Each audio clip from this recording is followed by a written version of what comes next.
The Bellamy was Seattle's most exclusive restaurant. The kind of place where reservations required 3 months' notice and a credit card that didn't flinch at $400 per person prix-fixe menus. My parents' 40th wedding anniversary celebration was being held in the private dining room, where 40 family members gathered under crystal chandeliers to toast 4 decades of marriage. I sat toward the middle of the long table, deliberately positioned where I could observe without being the center of attention. This was a skill I'd perfected over the years. How to exist in family spaces without taking up too much room, how to be present without being noticed. My outfit reflected this philosophy. A simple navy dress from a sustainable fashion brand, minimal jewelry, comfortable flats. Nothing flashy.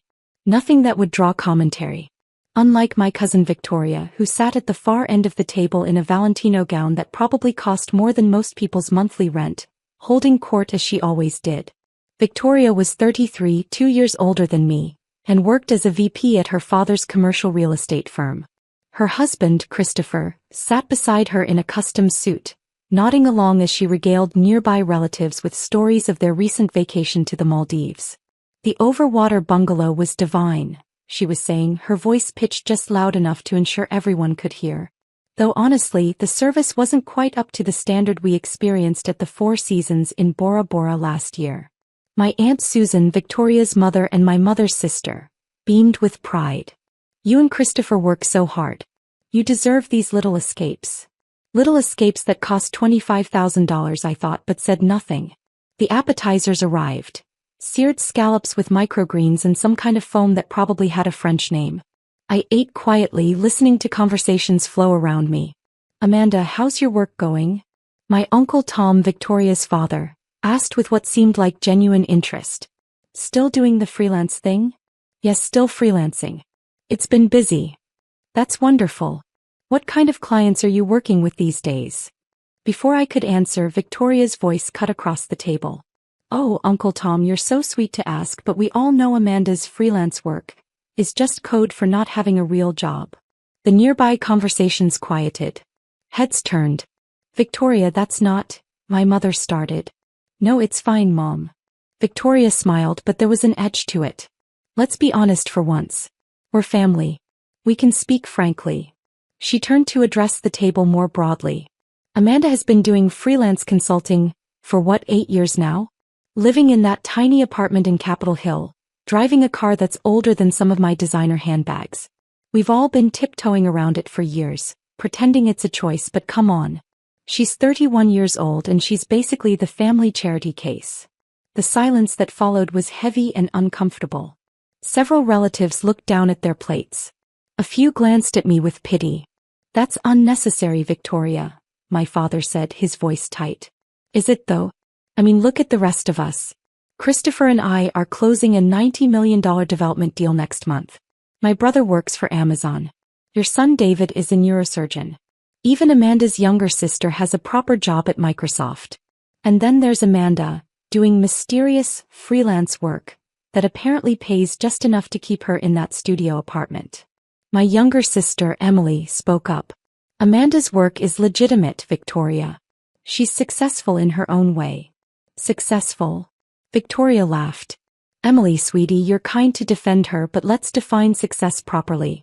Success means financial security, career advancement, professional recognition. Success doesn't mean living like a broke college student well into your 30s.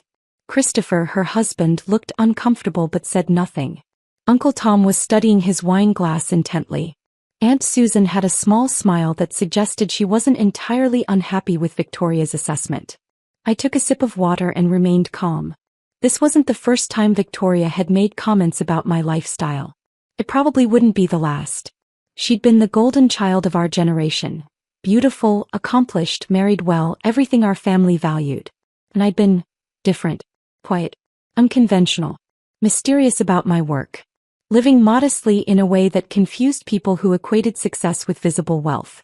Amanda's always been the artistic one, Aunt Susan said, her tone suggesting this wasn't a compliment. Some people are just more comfortable with simpler lives. There's no shame in that. Exactly. Victoria seized on this. No shame at all. I'm just saying we should acknowledge reality. This is a family dinner. We're celebrating Mom and Dad's 40 years of marriage and the successful family they've built. Part of that success includes being honest about where everyone stands. She gestured around the table with her champagne glass. Christopher and I represent what hard work and ambition look like. David represents dedication to professional excellence. Emily represents the new generation of tech leadership. And Amanda. She paused dramatically. Amanda represents the importance of being content with less. Which is valuable too in its own way. A few people laughed nervously. My mother looked like she wanted to interrupt but didn't know how. My father's jaw was tight with suppressed anger. I set down my fork carefully and looked directly at Victoria for the first time since she'd started talking. Are you finished? I asked calmly. I'm just being honest. Someone needs to say what everyone's thinking. And what is everyone thinking? That you're wasting your potential. That you could have been something if you'd applied yourself. That it's sad watching you struggle while the rest of us succeed. That you're the one person in this family who never quite figured it out. The words hung in the air like smoke. Several relatives shifted uncomfortably. Uncle Tom looked like he wanted to disappear. Christopher was staring at his plate. I was about to respond when the door to the private dining room opened. A man in an impeccably tailored charcoal suit walked in, accompanied by the restaurant manager. He was tall, probably mid-50s, with silver hair and the kind of presence that commanded attention. The restaurant manager looked slightly flustered as she gestured toward our table. The man's eyes scanned the room and landed on me. His face broke into a professional smile. Ms. Lawson. He approached our table directly. I apologize for interrupting your family celebration. Every head in the room turned to stare. I stood up slowly. Mr. Crawford. I wasn't expecting you here. I know we scheduled our meeting for tomorrow, but the legal team finalized everything this afternoon. Since I was in Seattle for the weekend, I thought I'd deliver the documents personally. He extended his hand and I shook it. I'm James Crawford, CEO of Crawford Hospitality Group. I heard someone inhale sharply, probably Victoria, who would recognize the name. Crawford Hospitality Group was one of the largest luxury hotel and resort operators in North America, with properties in 15 countries. You've met? My mother asked, confused. James smiled at her. Your daughter and I have been in negotiations for the past 8 months. Quite intense negotiations, actually. She drives a hard bargain. Negotiations. Victoria's voice was sharp. What kind of negotiations? James turned to her, his expression politely curious. I'm sorry, and you are? Victoria Bennett. I'm Amanda's cousin. I work in commercial real estate, so I'm familiar with your company. But I don't understand what Amanda would be negotiating with you. The merger, of course. James pulled a leather folder from his briefcase. Ms. Lawson owns Cascade Hospitality Management. She founded it 9 years ago. We've been working on a merger that gives Crawford Hospitality Group access to her innovative property management technology and operational systems. In exchange, Ms. Lawson receives a 67% controlling stake in the combined entity. The room had gone completely silent. Even the waiters hovering near the door had stopped moving. I'm sorry, Uncle Tom said slowly. Did you say Amanda owns a hospitality management company? One of the most impressive I've seen in my 30 years in the industry, James replied. Cascade Hospitality manages 47 properties across 8 states. They've revolutionized efficiency in hotel operations through a combination of AI-driven systems and traditional hospitality excellence. Their client retention rate is 97%. And their properties average 34% higher profitability than industry standard. He opened the folder and handed me a document. The board approved everything this afternoon. Your 67% stake in the merged company is valued at approximately $520 million. The formal announcement goes out Monday morning. Congratulations, Ms. Lawson. This is going to transform the industry. I took the document, trying to keep my hands from shaking. $520 million. The number was even higher than our last projection. $500 million? Emily's voice was barely a whisper. James nodded. Give or take. The exact valuation will fluctuate with market conditions, but yes, Ms. Lawson's shares in Crawford Hospitality Group are worth approximately $520 million as of this afternoon's closing. Christopher had pulled out his phone and was frantically typing. Crawford Hospitality Group is a publicly traded company. Current market cap is $2.8 billion.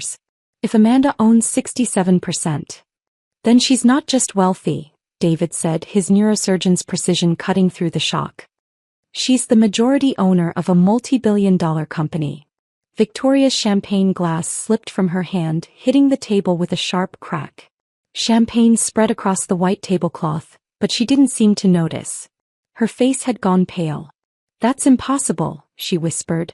"Amanda doesn't. She lives in a studio apartment. She drives a 15-year-old Subaru. She shops at thrift stores. She can't be worth more than $500 million?" James supplied helpfully. "I assure you she is. And she earned every penny through innovation, hard work, and frankly, a level of business acumen that most people spend their entire lives trying to develop." He turned back to me. "I've taken enough of your family time. Shall we meet tomorrow at 10 a.m. to review the transition timeline?" "That works. Thank you for bringing these by, James." "My pleasure. And congratulations again. Your father must be very proud." He nodded at my parents, who looked like they'd been struck by lightning. 40 years of marriage. That's a remarkable achievement. Congratulations to you both. After James left, the silence in the room was absolute. 40 people and not one could find words. Finally, Uncle Tom spoke. "Amanda, what the hell is Cascade Hospitality Management?" I sat back down, very aware that every eye was on me. "It's exactly what James said. A hospitality management company I founded 9 years ago when I was 22. "Founded with what money?" Aunt Susan asked. "I started with $8,000 I'd saved from working through college. I used it to develop a property management software prototype. I pitched it to a small boutique hotel in Portland whose owner was willing to take a chance on me. The software increased their efficiency by 40% in the first 6 months. They referred me to 3 other properties. Those properties referred me to more. Within 2 years, I was managing 23 hotels and had developed enough of a track record to attract investment capital." "Investment capital?" Victoria's voice was strangled. $12 million in series of funding from a venture capital firm in San Francisco. They saw the potential in what I was building. I used that money to scale the technology, hire a world-class team, and expand operations.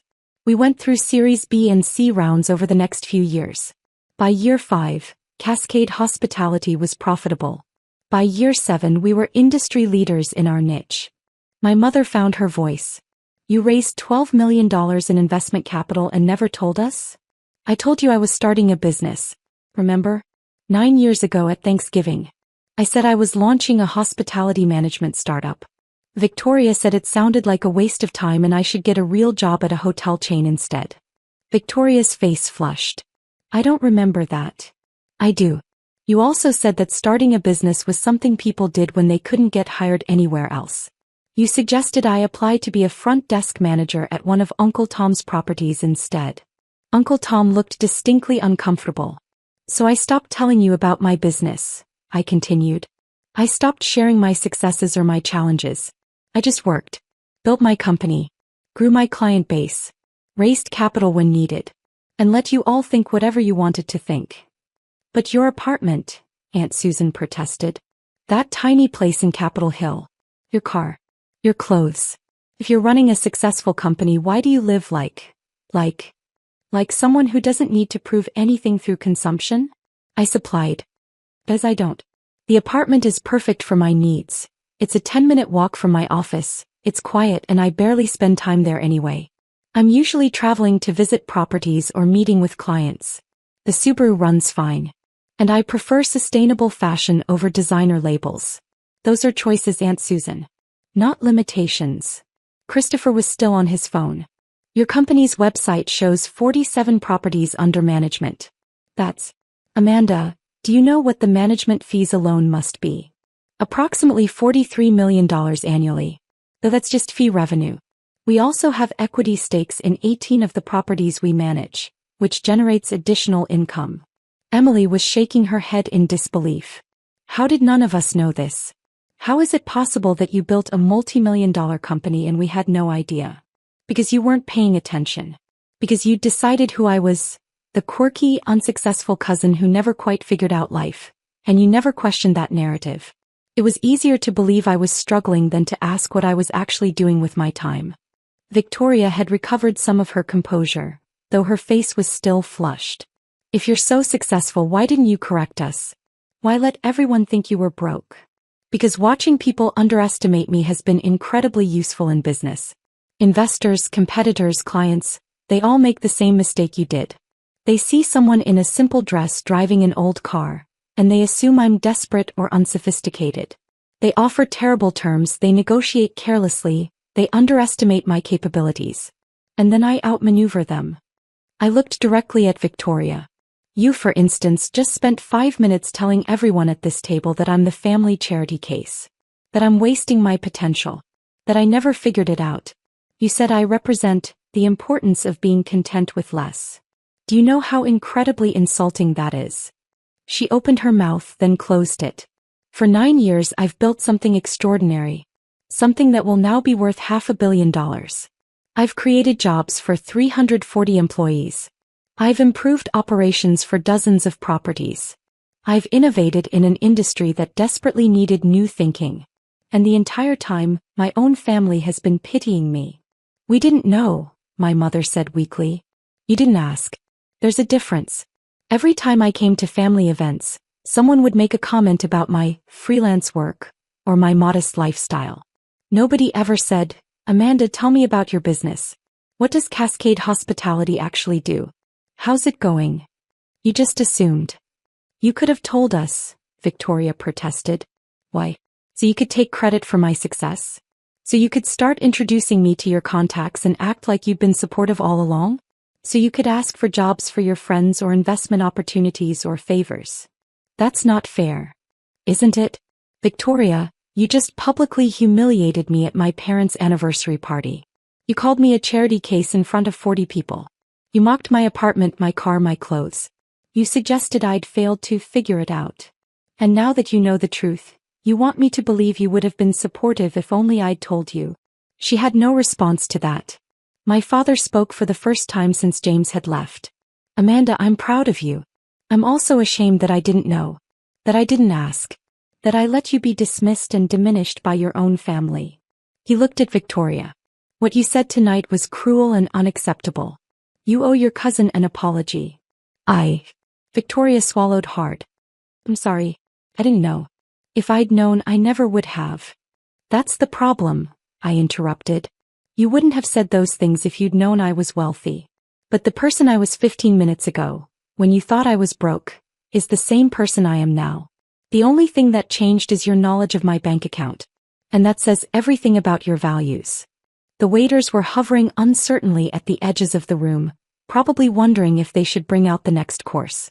My mother waved them forward and they began serving the entrees. Some kind of lamb dish that probably tasted amazing but that I couldn't focus on at all. I need to know, Christopher said, his banker's mind clearly working through the implications. The merger with Crawford, are you staying on as an executive? What's your role? I'm becoming Executive Vice President of Operations for the combined company. I'll be overseeing all property management across Crawford's portfolio, 247 properties worldwide. It's a 5-year contract with performance incentives that could increase my stake to 72% if we hit our targets. 72% of a multi-billion-dollar company, David said softly. Amanda, you're going to be one of the wealthiest people in Seattle. I'm already one of the wealthiest people in Seattle. The merger just makes it official and public. Uncle Tom leaned forward. I have to ask, and I'm sorry if this sounds mercenary, but what are your plans for the money? The same as before. Most of it stays invested in the company. Some will go toward expansion. We're looking at international markets. I'm setting up a foundation focused on workforce development in hospitality. And I'm buying a house. Finally, Aunt Susan said. Something appropriate for someone of your status. A 3-bedroom Craftsman in Wallingford. $850,000. Nothing extravagant. I like the neighborhood and it's closer to my office than my current apartment. Victoria made a choking sound. $850,000? Amanda, you're worth $520 million. You could buy a mansion. You could buy 10 mansions. I don't need 10 mansions. I need a comfortable place to live. Why is that so hard for you to understand? Because it's not normal. People with money are supposed to display it, to buy expensive things we don't need to impress people we don't like? Victoria, that's never been who I am. Why would money change that? Emily, who'd been quiet throughout most of the dinner, spoke up. I think it's amazing. You've stayed true to yourself despite massive success. That's actually really hard to do. Thank you. I also think it's hilarious that Victoria spent all this time pitying you when you could probably buy her entire life 3 times over. Victoria's face went red. Christopher put a hand on her arm, probably trying to prevent her from saying something she'd regret. The dinner continued, but the energy had completely changed. People kept glancing at me, their expressions ranging from awe to embarrassment to calculation. I could practically see some of my relatives reconsidering their relationship with me, wondering if they should try to rebuild bridges they'd let crumble through neglect. My father stood up as the dessert course arrived. I'd like to make a toast, he announced. Today is my and Janet's 40th wedding anniversary. For decades of marriage, of partnership, of building a life together. We're surrounded by family tonight, and that family has grown in ways we never expected. He looked at me. My daughter Amanda reminded me tonight that we don't always see the people closest to us. We make assumptions. We think we know their stories. But sometimes the quietest person in the room is the one doing the most extraordinary things. Amanda, I'm sorry I didn't see you. I'm sorry I didn't ask. But I'm incredibly proud of who you are and what you've built. Not because of the money, but because of the integrity and intelligence it took to build something meaningful while staying true to yourself. He raised his glass. To 40 more years. And to actually paying attention to the people we love. To 40 more years, everyone echoed, raising their glasses. After dinner, as people were gathering their things and saying goodbyes, Victoria approached me hesitantly. Amanda, I need to apologize. Really apologize, not just because your dad told me to. Okay. I was jealous. I've been jealous of you for years actually. Everyone always talked about how smart you were, how creative, how independent. And I hated it because I needed constant validation. I needed people to see my success, my money, my accomplishments. You never needed any of that. You just were. And that made me feel small. So you tried to make me smaller? Yes. And that was wrong. You didn't deserve it. Especially tonight. No, I didn't. Can we start over? Can I get to know the real you instead of the version I invented? I considered this. Victoria had been cruel, but she was also family. And she was trying. Maybe. But Victoria, if we're going to rebuild this relationship, it has to be real. Not because you want access to my business contacts or because you feel guilty. Because you actually want to know me. I do. I really do. The person who built a $520 million company while living in a studio apartment and driving a beat-up Subaru? That person is fascinating and I want to understand how you did it. It's not that complicated. I just didn't confuse net worth with self-worth. She laughed, a genuine sound. See? That's exactly the kind of thing I need to learn. A week later, I sat in my new office at Crawford Hospitality Group headquarters. The space was impressive. Floor-to-ceiling windows overlooking Elliott Bay, a conference table that could seat 12, expensive modern furniture. It was a far cry from my scrappy original office in a converted warehouse in Georgetown. My assistant, Jordan, knocked on the open door. Your 2 p.m. is here. Emily Lawson. Send her in. My sister entered, looking around with wide eyes. Okay, this is incredible. I knew Crawford had nice offices, but this is next level. Perks of being executive VP. I gestured to the chairs by the window. What brings you by? I wanted to see where my incredibly successful sister works. And also, she pulled out her phone. I've been getting messages from relatives all week. Everyone suddenly wants to have coffee with you. Uncle Tom wants to talk about potential partnerships. Aunt Susan wants to introduce you to her book club. Even Victoria's brother wants to discuss investment opportunities. Of course they do. Are you going to meet with them? Some of them. Uncle Tom's interest seems genuine, he's always been kind to me. The others? I'll decide case by case. But Emily, I learned something important over the past 9 years. People who only value you when you're useful aren't really in your corner. That's wise. Sad but wise. What about you? Are you here because I'm useful? I'm here because you're my sister and I want to actually know you. I realized at that dinner that I didn't really know what you did or what your life was like. I just accepted everyone else's narrative about struggling Amanda instead of asking you directly. And now you want to know? Everything. Start from the beginning. How does a 22-year-old with $8,000 end up building a company worth hundreds of millions? I smiled. Do you have a few hours? I have as long as it takes. So I told her. The real story, not the abbreviated version I'd given at the anniversary dinner. The failed first pitch. The hotel owner who'd taken a chance on me. The 18-hour days building the software. The moment I realized I had something valuable. The terrifying first investor meeting. The growth, the challenges, the victories, the setbacks. Emily listened without interrupting, asking thoughtful questions, genuinely engaged. You're a badass, she said when I finished. I had no idea.